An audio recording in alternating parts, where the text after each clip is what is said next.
What is the primary purpose of CBI's Abhay AI chatbot? CBI యొక్క Abhay AI chatbot యొక్క ప్రధాన ఉద్దేశం ఏమిటి అని అడుగుతున్నారు. సో ఇక్కడ మనకు ఆప్షన్స్ ఏమి ఇచ్చారు? To file online FIRs for cyber crimes, cyber నేరాల కోసం ఆన్లైన్ ఎఫ్ఐఆర్లను నమోదు చేయడం. అండ్ సెకండ్ ఆప్షన్ ఏంటి? To help citizens verify the authenticity of the notices purportedly issued by the CBI. So CBI జారీ చేసినట్లుగా వస్తున్న నోటీసుల యొక్క యథార్థతను అంటే అథెంటిసిటీని ధృవీకరించుకోవడానికి పౌరులకు సహాయపడడం. అండ్ సి ఏంటి? To provide real time tracking of criminal cases, criminal కేసుల యొక్క రియల్ టైమ్ ట్రాకింగ్ ను అందించడం. To offer legal advice to digital arrest victims, digital arrest బాధితులకు న్యాయ సలహాలను అందించడం. సో సిబిఐ వాళ్ళు లాంచ్ చేసిన ఈ అభయ్ ఏఐ చాట్బోట్ ఏదైతే ఉందో దీని ముఖ్య ఉద్దేశం వచ్చేసి సిబిఐ నోటీసుల గురించి అథెంటిసిటీని ఫైండ్ అవుట్ చేయడం అనమాట. సో జనరల్గా ఏంటి, డిజిటల్ అరెస్ట్ అనేవి చాలా జరుగుతున్నాయి, అంటే అది ఒక ఫ్రాడ్ అనమాట. ఏం చేస్తారు దీంట్లో అంటే, మేము సిబిఐ ఆఫీసర్స్ అని చెప్పేసి ఫేక్ పీపుల్ ఎవరైతే ఉంటారో వాళ్ళు ఏం చేస్తారు, నోటీసులు అనేవి ఇష్యూ చేయడం చేస్తూ ఉంటారు అనమాట.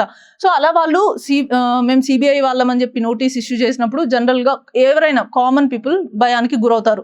అలా భయపడ్డప్పుడు వాళ్ళు ఏదైతే డిమాండ్ చేస్తారో ఆ ఫేక్ పర్సన్స్ ఎవరైతే ఉన్నారో వాళ్ళు డిమాండ్ చేసింది మనం ఇవ్వడం జరుగుతుంది అనమాట in majority of the cases.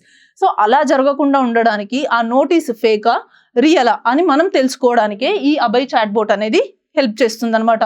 ఇది cbi.gov.in నుంచి మనం ఈ అభయ్ చాట్బోట్ ని యాక్సెస్ చేసుకోవచ్చు. సో దీంట్లో మనకి ఒక సపరేట్ అభయ్ చాట్బోట్ లో ఒక సపరేట్ ఫీచర్ ఉంది, వెరిఫై నోటీస్ అని చెప్పి. ఈ వెరిఫై నోటీస్ అనే ఫీచర్ మనకి ఎలా హెల్ప్ చేస్తుంది అంటే, మనకి ఏదైతే నోటీస్ ఇష్యూ చేస్తారో ఆ సిబిఐ వాళ్ళు ఫేక్ పీపుల్ ఎవరైతే ఉన్నారో వాళ్ళు ఇష్యూ చేసిన నోటీస్ మీద మనకి రిఫరెన్స్ ఐడి అన్నా ఉంటుంది, లేకపోతే ఒక క్యూఆర్ కోడ్ అన్నా ఉంటుంది. మనం ఆ రిఫరెన్స్ ఐడి కానీ క్యూఆర్ కోడ్ కానీ ఈ వెరిఫై నోటీస్లో ఎంటర్ చేస్తే ఏమవుతుంది అంటే అది ఫేకా రియల్ అనేది మనకి అది చెప్పేస్తుంది అనమాట.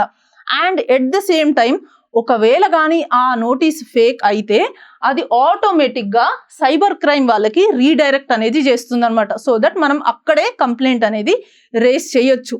సో ఈ విధంగా సిటిజన్స్ని, కామన్ పీపుల్ని ఈ ఫేక్ నోటీసెస్ నుంచి, ఫేక్ ఫ్రాడ్ పీపుల్ నుంచి కాపాడడం కోసమే తీసుకొచ్చిన మెయిన్ ఇనిషియేటివ్ అభయ్ చాట్బోట్.